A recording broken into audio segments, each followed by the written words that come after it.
Talking about this Las Vegas Raiders team, 8-9 last year. Some losses.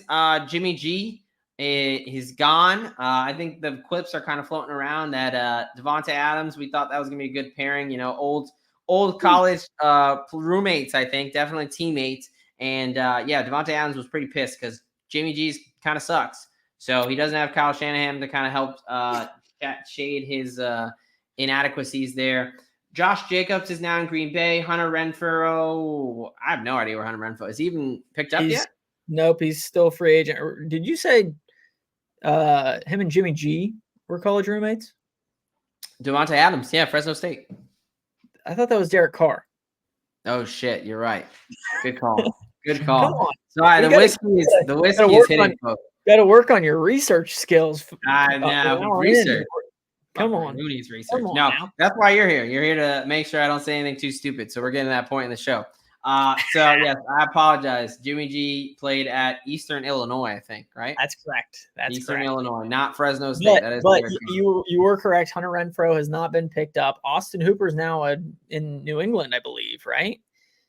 Hooper is, geez, where is Austin Hooper? I think he's in New England. You look at that one. Jermaine Illuminor. He's on the Giants, baby. He's a Giant. Yeah, Hooper is in New England. Good call. Look at you. Yep. You're tapped in. And then we got a couple defensive linemen there as well, and Jerry Tillery and Bilal Nichols, but they did add quite a bit in terms of Gardner Minshew, the Pro Bowl quarterback that he is making his way out to Vegas. Alexander Madison at the running back position coming over from Minnesota. Michael Gallup, Christian Wilkins, massive pickup. Massive pickup.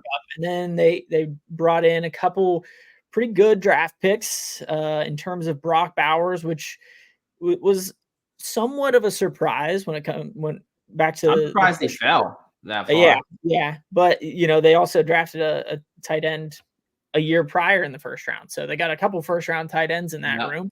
Michael and then really center, but it looks like he may be starting at guard for the Raiders. Jackson Powers Johnson.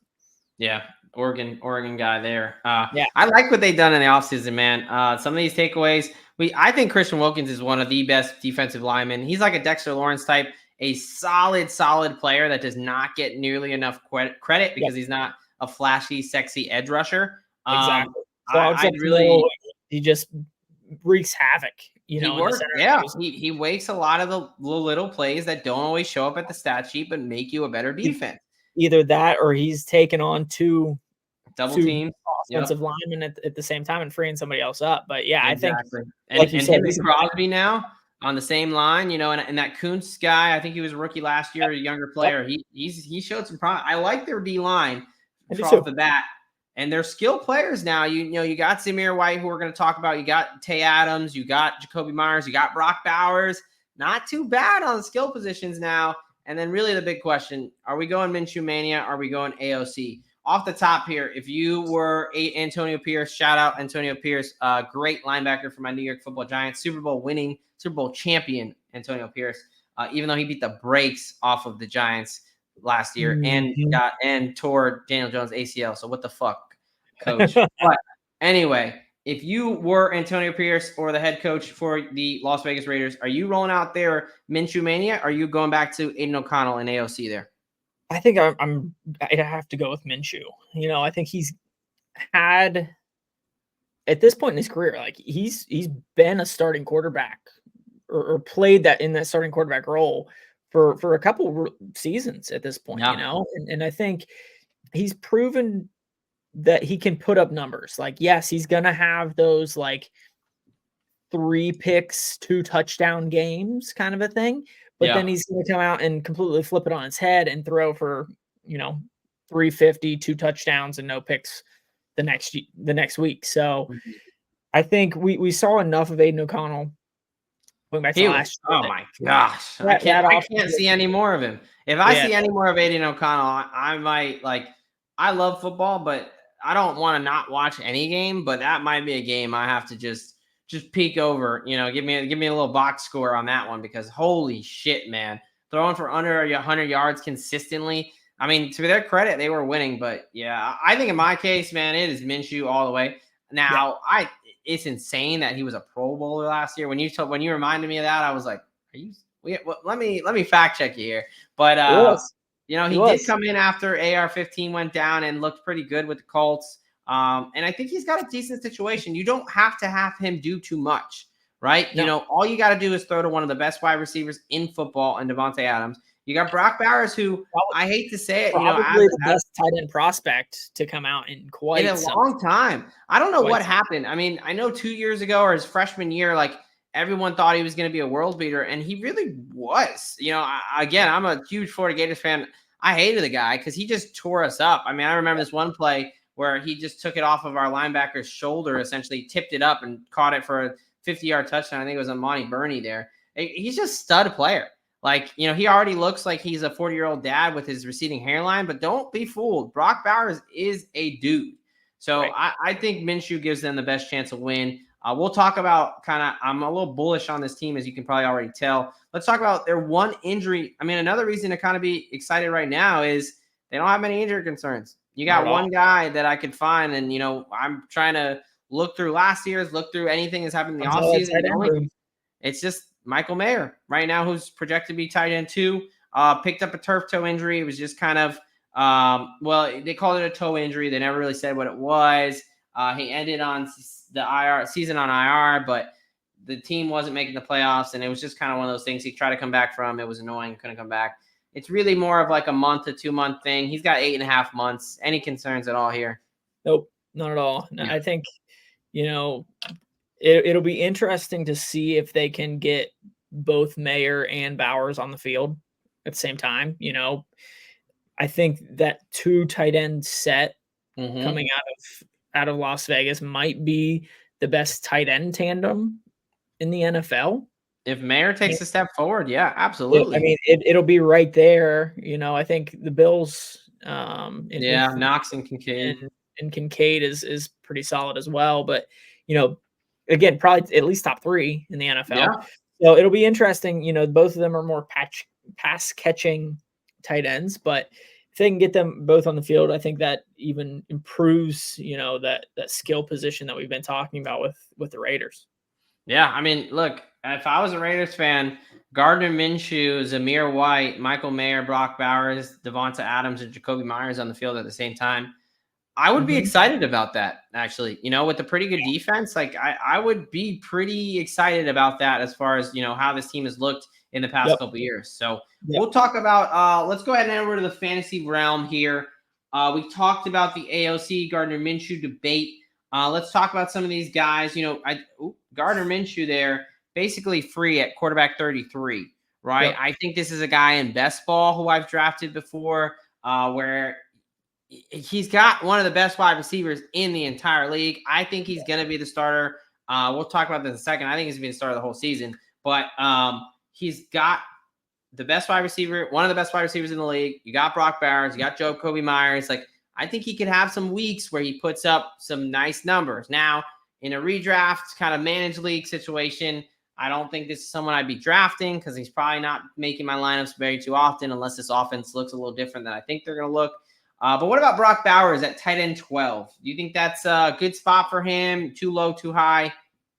Yeah, honestly, it's probably about right. I think there's a lot of pretty solid tight ends like in the NFL right now. I think the position as a whole has really changed over the last 4, 5, 6 years. Like not too long ago, there were like 3 or 4 tight ends, and if not one of those 3 or 4, you were shuffling every single week, right? Where now there's a solid 10, 12 guys that you can almost set and forget, except for those bye weeks. Yep. No, I like that too. Another guy, Zamir White, RB23. We've both talked about this offline, and I think we both like him. He's a guy who kind of, I want to say came out of nowhere, but in the last part of the season, the last 4 weeks, let's look at his game logs here. He had, against the Chargers when they beat the shit out of him, 63-21. He had 17 carries for 69 yards and a touchdown.